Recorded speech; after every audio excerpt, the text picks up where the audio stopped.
So, like, what is the most common problem you have found while your tenure in IIA? Like, the most common problem among all the startups or the business MSMEs which are coming. So, what are the common problems you have seen?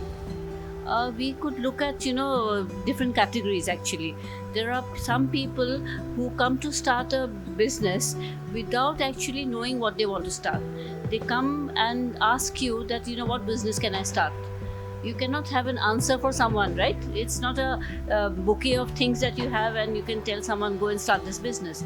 That little research someone has to do. So there is some people who have no idea, they just want to start and they are not doing their homework properly. Also, there are also a lot of people who have idea but they do not know how to validate the idea. So that is another segment of people.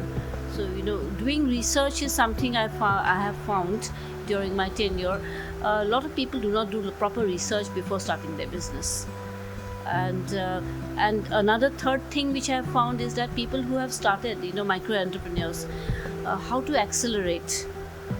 Acceleration again requires a plan. You require mentors, etc. So that idea is still not very. There's no clarity as to how a person is going to scale up. So except for a few percentage who are informed, who are professional, rest of that is lacking. Another common thing which I have found is, we find even today, is that as far as keeping the papers, documentation, they're often not okay with documentation as to what papers are required. Even many times the micro entrepreneurs, they don't even know which account to open, why a current account is required, whether they start their thing in the savings account. But bank transaction becomes a very important thing for showing how much business you are doing. So those things, awareness is not there. So these are some of the common things which are associated. As you know, like, there are a lot of startups are coming in Guwahati and whole of Northeast. So what are your suggestions before they start engaging in, maybe they're in the R&D process now, so what are your thoughts about it? What are suggestions you would like to give to them? What I would like to say is that although a lot of startups have come in, most of the startups are coming in the domain of something which others are already doing. So my advice would be, try to solve a local problem instead of all the time looking at something which has been successful in larger cities or metros, tier 1 cities, and then trying to just put it in a tier 2 city like Guwahati. Instead of that, if there are local problems they are trying to solve, or problems related to the state, to the region, I think that would be even more, the sustainability will be more. And then also look at how they can scale up from starting here and go to similar regions in rest of India or other countries also. That is one way in which startups can, most of the time they're all coming up with small apps which are similar to each other. So that's So basically the ideas are very repetitive, you can say. And most of the startups, tech startups, are incubated only in IIT Guwahati. They are doing really well, but the only problem is, why only IIT Guwahati? There are so many universities. There are so many Guwahati University as well. They have also started incubating, but not in a big scale. So what are your thoughts about it? Universities actually have to have big incubation centers. But it's sad to say that none of the universities have actually come up with. And now with the new education policy, it's become more mandatory. Philosophy says that innovation, ideation, innovation and entrepreneurship.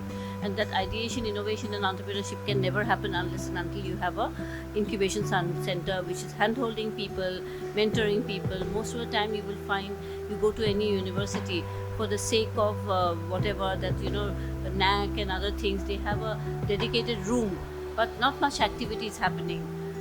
So that is definitely a problem. That is why possibly the tech startups which are coming in, they don't have a space where they would go. So I think that is definitely a problem, and it's time that these institutions should, look at starting their own incubation centers. And one primary problem why this is not happening is that teachers are already they're teaching a particular subject, and entrepreneurship is a big subject, right? You cannot be teaching economics and also doing entrepreneurship, and most of the time that is happening here. All the teachers who are getting trained, their primary responsibility is teach the subject, but entrepreneurship again requires someone who works 24/7, It has to be an incubation center, it has to be on a profit mode, right? It has to be like the way other incubation centers are running, where you take a equity, a share, etc. So that, I think, that alignment has not happened.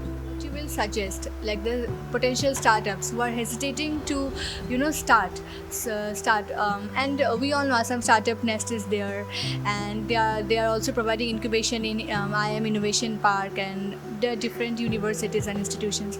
So like what you will give suggestion to all those potential tech startups, I would say. Any startup which is coming in, they need to identify, they need to have mentors.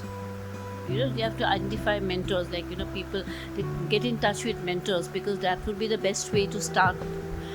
Because otherwise you might be spending a lot of time doing something which you finally find that it's not. So having mentors is a great example. Also trying to understand how some of the startups have actually scaled up.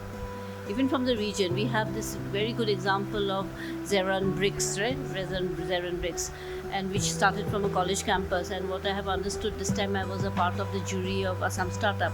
They're also the type of startups which have come up are very encouraging. Very good startups have come in.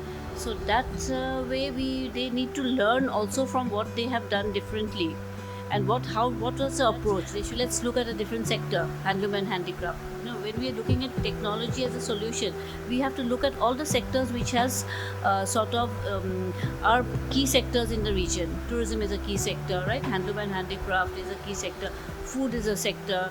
Logistics is a sector. So that way, waste management, health is a sector. So all those sectors, see what the status is in the region or in the state, and then try to say what problem I'm trying to solve. I think that has to be our approach.